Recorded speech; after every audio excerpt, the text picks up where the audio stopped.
Well, some lawmakers on Capitol Hill say they are launching a probe after a new report revealed public schools across the U.S. have received millions in funding from the Chinese Communist Party. A new report by Virginia-based Parents Defending Education reveals China is now funding multiple schools here in the U.S. reportedly through culture and language programs. However, Parents Defending Education say the real goal is to further the Communist Party's global influence.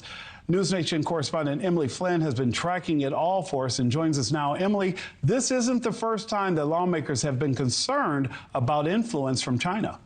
Nick, that's absolutely correct. They're called Confucius Institutes, and they've been on our lawmakers' radars for years. But now some Republicans are urging the Education Department to take a closer look at these so-called little red classrooms, especially now with American students gearing up to go back to school in the coming weeks.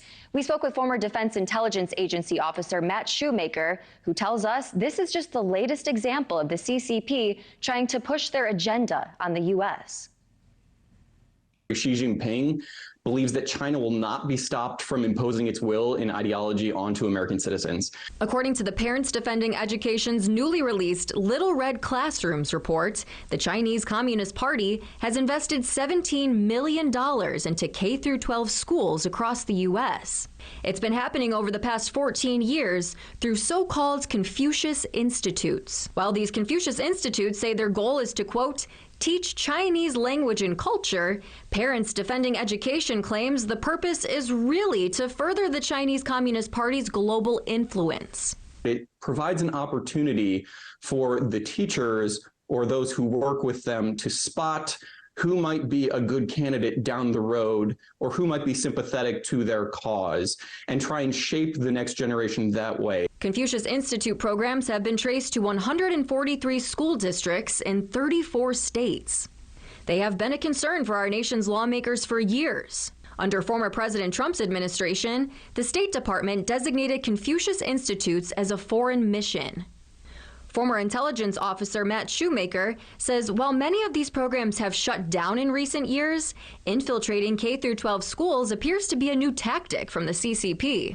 The Chinese seem to have then changed the parameters of the debate and moved on towards grade schools in particular. So it tells me that the Chinese are incredibly resourceful in what they're doing, and they seem to have a real keen interest in going after schools. But perhaps most concerning to Shoemaker is the threat to our national security, with 20 of the school districts near U.S. military bases.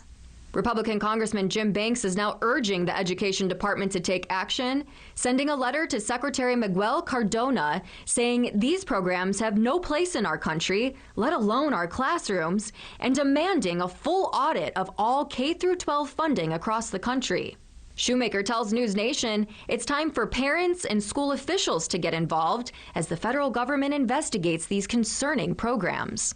I would absolutely love to see parents getting more involved and demanding answers for who was the one that determined, who in the school board thought that this was a good idea and allowed this to happen. The second thing is, though, from a larger perspective, is that this is a campaign for information, and it's going to come from Washington, from the high-level officials to publicly push back, because without the public pushback, the Chinese are just going to keep pushing forward, all speed ahead.